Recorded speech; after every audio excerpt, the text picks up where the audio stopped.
That is New York City. So New York was the largest slave city, the second largest slave city, and Charleston, South Carolina. So New York is the second largest location of slaves in population density.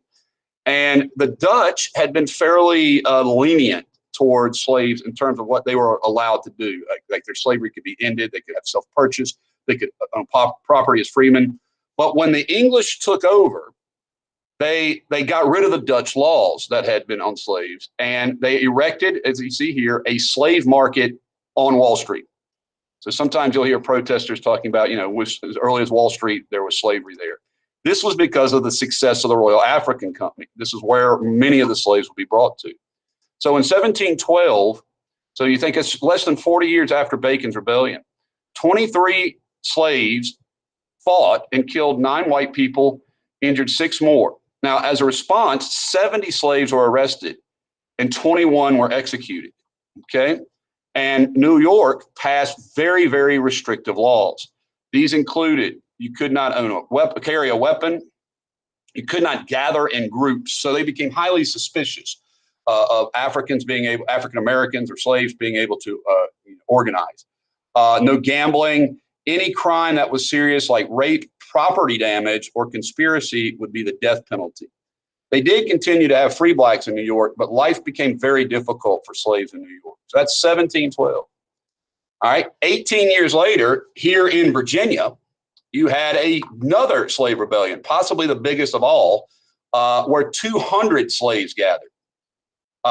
And they had been informed that the British, it was something that the British had ordered, was to end slavery in certain places, and that actually wasn't true. They were under a mistake. The British had not ordered that.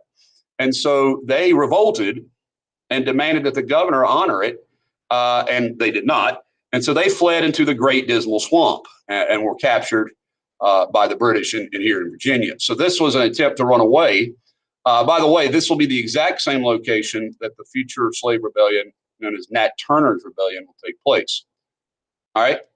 The one your textbook talks about, and it's one of the largest as well, is in South Carolina on the Georgia border.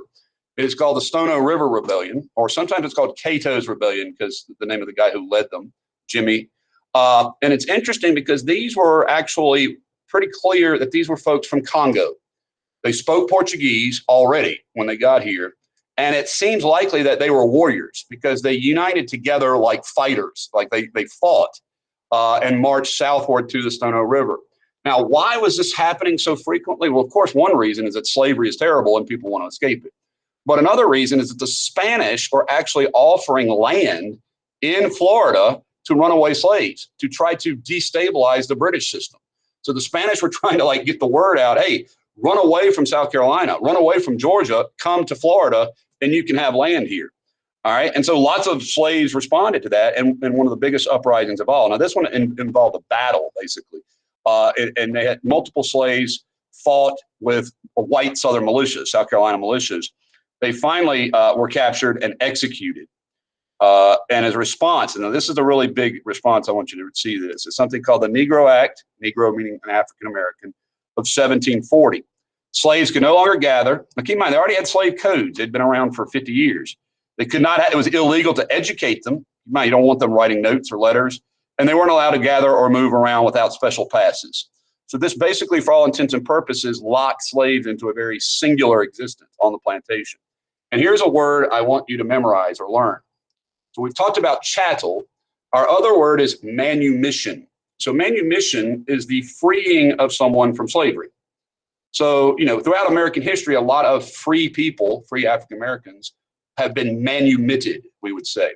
Now, what had before been simply a private act. Like, in other words, if you wanted in your will to manumit your slaves in South Carolina, or if you wanted to just say, hey, you're free and let me write a piece of paper and sign it, that's all you had to do. Now you had to have an act of the South Carolina legislature allowing you to do that, which meant virtually no one let their slaves go anymore because of the fear of rebellion. Now, let me explain something to you. If people are rebelling and using violence against something, it doesn't mean they like it, does it? Right? there are going to be people who try to sell a myth that somehow slavery was positive, that people liked slavery somehow. That's complete baloney. These people absolutely wanted their freedom, even if it was, somewhere in deep South and Florida with Spanish, no less. Okay, and then our last description is again in New York City. Now, keep in mind, New York had been set ablaze, on fire, in Leisler's Rebellion and in the first New York Slave Revolt. So New York is a big city of turmoil, even in the early 1700s. And this one never came to fruition, although it was a plot between slaves and poor white people to burn New York to the ground. And of course, some of this has to do with the fear that the Spanish were coordinating.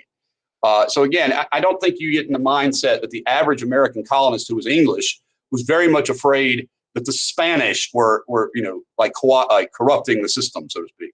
Kind of like the way the Russians are with our elections and stuff. So the Spanish are getting in here. Now, this one, like I said, didn't come to fruition, but it showed this very heightened sense of fear on the part of particularly New Yorkers. And again, we don't want to think about New York as a slave city, as the second largest city with slavery in America. So be familiar with these 4 slave revolts.